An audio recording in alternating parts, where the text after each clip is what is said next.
ভাগৱতৰ এভাগ বিশেষ ক্ৰম আছে। আপোনালোক সমস্তজনে জানেও, তথাপিতো বাপ জনাই যেহেতু পুনঃ ওলাবৰ কাৰণে উনুকিয়ালে, সেইকাৰণে আমি কোৱাৰো প্ৰয়োজন বুলি ভাবিছোঁ বাৰু। তে পদ্মকল্পত যেতিয়া ভগৱন্ত বস্তুৱে ভাগৱত ক'লে, ব্ৰহ্মাৰ স্তুতি শুনি কৃষ্ণ নিগদতি, কৃষ্ণই ক'লে। চতুশ্লোকে ভাগৱত লোৱা প্ৰজাপতি, প্ৰজাপতি ব্ৰহ্মা, মই তোমাক 4 ভাগ শ্লোকৰ মাধ্যমত ভাগৱত প্ৰদান কৰিব বিচাৰিছোঁ, তুমি গ্ৰহণ কৰা। তেতিয়া তোমাৰ পৰৱৰ্তী সৃষ্টি কাৰ্য বঢ়াবৰ কাৰণে সুগম হৈ যাব, তোমাৰ জীৱন ধন্য ধন্য হৈ যাব, তুমি আগুৱাই যাব লগা সৃষ্টি কাৰ্যত তুমি মংগল সাধন কৰিব পাৰিবা। এতিয়া চতুশ্লোকৰ মাধ্যমত ভাগৱত প্ৰদান কৰোঁতে কি বুলি ক'লে, সৃষ্টিৰ পূৰ্বত মই আছিলোঁ জান বিধিবৰ। এই সৃষ্টিখন যেতিয়া নাছিলে তেতিয়াও কেৱল কিবা এটা আছিল। যেতিয়া নেকি জগতখনত নাহি জল নাহি স্থল, ৰবিৰ প্ৰকাশ, চন্দ্ৰ সূৰ্য এইবোৰ একোৱেই জ্যোতি নাছিল, তেতিয়াও কিন্তু কিবা এটা বস্তু আছিল। সেইটো কি জানানে? অ ৰাম, সৃষ্টিৰ পূৰ্বত মই আছিলোঁ জান।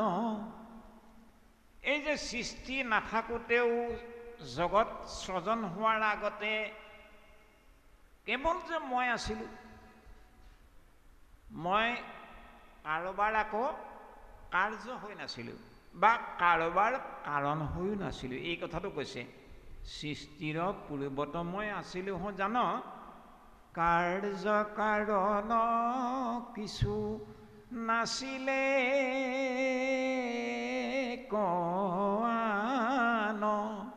মই আকৌ এতেকে বুলি কাৰোবাৰ কাৰ্য হৈ নাছিলোঁ বিধিবৰ, আৰু কাৰোবাৰ কাৰণেও মই নাছিলোঁ। মই তেনেকুৱা বস্তু নহয় কোনোবাই মোক আহ্বান কৰিলে কাৰণে মই তাত আছিলোঁ। মই এনেকুৱা বস্তু নহয় কোনোবাই মোক নিৰ্মাণ কৰিলে কাৰণে, জন্ম দিলে কাৰণে মই আছিলোঁ। মই স্বতন্ত্ৰীয়া। কেনেকুৱা কাৰ্য আৰু কাৰণ কি চাব, এই জগতখনত প্ৰভু সমস্ত আইসকল, আমি যিমান দেখিছোঁ যিমান শুনিছোঁ, প্ৰত্যেকটো বস্তুৱে এটা আনটোৰ কাৰ্য আৰু সিটো ইটোৰ কাৰণ ৰূপে প্ৰকাশ পাই আহিছে। বোলে ঘৰটো কোনে কৰিলে? এই বোলে অমুক বাপজনাৰ গৃহ আগত তেখেতে কৰিলে। ঘৰটো হ'ল কাৰ্য আৰু কাৰণ হ'ল সেই বাপজন। বোলে এই নামক গৃহভাগ আগ্নি ধোন আজিৰ পৰা 10 বছৰমানৰ আগত আহোঁতে ফ্ল'ৰখন একেবাৰে তলত আছিলে, ইমান ওখকৈ যে ধুনীয়াকৈ বনালে, কোনে বনালে? বোলে আপোনাক ক'ব যে আমাৰ গাঁৱৰ ৰাইজে বনালে। আকৌ ৰাইজ হ'ল কাৰণ, নামঘৰ ভাগ ধুনীয়াকৈ যে বনালে, এই কাৰ্যটো হ'ল নামঘৰ ভাগ। বোলে আমি ক'ৰ পৰা আহিলোঁ? আমাৰ পিতৃ মাতৃ আছিলে, পিতৃ মাতৃয়ে আমাক জন্ম দিলে। পিতৃ মাতৃৰ সন্মুখত আমি কাৰ্য আৰু আমাৰ কাৰণ হ'ল আমাৰ পিতা মাতা। তেওঁলোকৰো মাক দেউতাক আছিলে। আকৌ এই তেওঁলোকৰ মাক দেউতাকৰ সন্মুখত আমাৰ পিতৃ মাতৃসকল কাৰ্য আৰু তেওঁলোকৰ মাক দেউতাক আমাৰ আজু ককাহঁত কাৰণ। এনেধৰণে জগতখনৰ এটা আনটোৰ কাৰ্য সিটো ইটোৰ কাৰণ ৰূপে হিচাপ কৰি যাওঁতে যাওঁতে ব্ৰহ্মলোকত ব্ৰহ্মা পৰ্যন্তলৈকে প্ৰত্যেকটোৱে এটা আনটোৰ কাৰ্য আৰু সিটো ইটোৰ কাৰণ ৰূপে উত্তৰটো ওলাই গৈ থাকিব। বোলে ব্ৰহ্মা কাৰ কাৰণে হ'ল? তেওঁৰ কাৰণে। আকৌ তজুনাভি কমলত ব্ৰহ্মা ভৈলা জাত, অৰ্থাৎ ব্ৰহ্মৰ নাভি পদ্ম হ'ল ব্ৰহ্মাৰ কাৰণ। বোলে ঈশ্বৰ কাৰ কাৰণে হ'ল? ঈশ্বৰ বোলে কাৰ কাৰণে হ'ল তাৰ কোনো উত্তৰ নাই। ব্ৰহ্মলোকত ব্ৰহ্মালৈকে এটা আনটোৰ কাৰ্য সিটো ইটোৰ কাৰণ ৰূপে উত্তৰটো পাম, কিন্তু ব্ৰহ্ম কাৰ কাৰণে হ'ল? ব্ৰহ্মৰ কাৰো কাৰণেও ব্ৰহ্ম নাই আৰু ব্ৰহ্ম কোনোবাই জন্ম দিয়া বস্তু নহয়। সেই কথাটো কৈছে সাৱধান বিধিবৰ। এটা কথা মনত ৰাখিবা, মানে ব্ৰহ্মাক কোৱা মানে কি আমাৰ সমস্তজনকে এই জ্ঞানটো প্ৰদান কৰিছে, মানে ভাগৱত গ্ৰন্থৰ জ্ঞান নামৰ শ্লোক ভাগত কি জ্ঞানটা আমাক দিছে, এই জ্ঞানটোকে বুজি লওক। অ ৰাম সৃষ্টিৰ পূৰ্বত মই আছিলো জান, কাৰ্য কাৰণ কিছু নাছিলে কোৱান। মই কাৰোবাৰ কাৰ্য হৈও নাছিলোঁ, কাৰো কাৰণ হৈ নাছিলোঁ। এই কথাটো বিধিবৰ মনত ৰাখিবা। নম্বৰ 1। 2 নম্বৰত সেই বিধিবৰ মন কৰা, দেখিবেক মোক মাত্ৰ সৃষ্টিৰ মধ্যত। মই যে তোমাক স্ৰজন কৰিলোঁ, তোমাৰ নিচিনাকৈ মই আৰু কিবা কিবি স্ৰজন কৰিলোঁ নহয়। ভগৱন্তই ব্ৰহ্মাক স্ৰজন কৰাৰ লগে লগে আগৰ পৰাই, ব্ৰহ্মাতকৈ আগৰ পৰাই ভগৱন্তই ব্ৰহ্মাণ্ড নিৰ্মাণ কৰিছে। সেই ব্ৰহ্মাণ্ড নিৰ্মাণ কৰোঁতে কেনেকৈ কি কৰিছে সেই বিষয়ক কথাসমূহ আছে 3য় স্কন্ধৰ সৰ্গ নামৰ লক্ষণ বিষয়ত। তাত কি বুলি কৈছে, ভাগৱত গ্ৰন্থৰ 10টি লক্ষণ আপোনালোকে পাইছে। আন আন পুৰাণবিলাকত আকৌ 5 প্ৰকাৰ লক্ষণহে প্ৰকাশিত হৈছে। ভাগৱত গ্ৰন্থত আকৌ 10টি লক্ষণ প্ৰকাশ পাইছে, আৰু তাৰ প্ৰথম লক্ষণ ভাগ আৰম্ভ হৈছে 3য় স্কন্ধৰ পৰাই।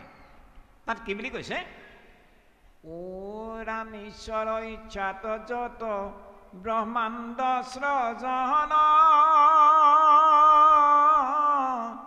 3য় স্কন্ধত কয়ে সৰ্গৰ লক্ষণ। ঈশ্বৰ ইচ্ছাত যত ব্ৰহ্মাণ্ড সৃজন, ব্ৰহ্মাই সৃজন কৰা আগত এই ব্ৰহ্মাণ্ডখন নিৰ্মাণ কৰোঁতাজন হ'ল, এই বিশ্বখনক নিৰ্মাণ কৰোঁতাজন হ'ল বিষ্ণু, ভগৱান কৃষ্ণ। সেইকাৰণে ভগৱন্তই ব্ৰহ্মাকো সৃজন কৰাৰ আগতে এই ব্ৰহ্মাণ্ডখন, এই বিশ্বখন সৃজন কৰিছিলে কাৰণে ভগৱন্তৰ 1000 নামৰ ভিতৰত এভাগ নাম হ'ল বিশ্বকৰ্মা। ওম বিশ্বকৰ্মা মনুস্তস্থবিষ্ঠস্থবিৰুধ্ৰুৱ অগ্ৰাহ্য শাশ্বতস্থানুৰ অচলূয়ম সনাতন। এই ধৰণে আমাৰ যেনেকৈ গুণমালা দেওভতিমা গালে গাই থাকিবলৈ মন যায়, মনলৈ আহি থাকে, চপয় টুটয় গুৰু হতিমা দেওহতিমা গুণমালা এনেকৈ গাই ইমান ভাল লাগে, ইমান মনত আহি যায়। ঠিক তেনেকৈ বিষ্ণুৰ সহস্ৰ নামো তেনেকুৱা, মানে ইভাগে নামৰ লগত সিভাগে নাম, সিভাগে নামৰ লগত আন এভাগে নাম ইমান ৰজিত খাই আছে। সেই 1000 নামৰ ভিতৰত ভগৱন্তৰ এভাগ নাম হ'ল বিশ্বকৰ্মা। এতিয়া আমাৰতো বিশ্বকৰ্মা পূজা হৈ গ'ল। এইজন হ'ল দেৱসকলৰ, দেৱতাসকলৰ এজন শিল্পী, নামটোহে বিশ্বকৰ্মা। এইজনে কিন্তু কোনো বিশ্বক নিৰ্মাণ কৰা ইতিহাস ক'তো নাই। বোলে এই বিশ্বখন যে আমাৰ বিশ্বকৰ্মা যে পূজা হ'ল, এই বিশ্বখনক তেখেতে তেতিয়াহ'লে নিৰ্মাণ কৰিছিলে নেকি? নাই। কোন ছাইডৰ পৰা নিৰ্মাণ কৰিছিলে? পূব ছাইডৰ পৰা নে পশ্চিম ছাইডৰ পৰা নে দক্ষিণ উত্তৰ ছাইডৰ পৰা? একো নাই উত্তৰ। দেৱতাসকলৰ কাৰিকৰী বিদ্যাত অত্যন্ত পাৰগত এজন শিল্পী হ'ল বিশ্বকৰ্মা, যাৰ নামটোহে বিশ্বকৰ্মা। তেওঁ বিশ্ব নিৰ্মাতা নহয়, বিশ্ব নিৰ্মাতা এজনহে ভগৱান বিষ্ণু, ভগৱান কৃষ্ণ। গতিকে সেই ভগৱান কৃষ্ণই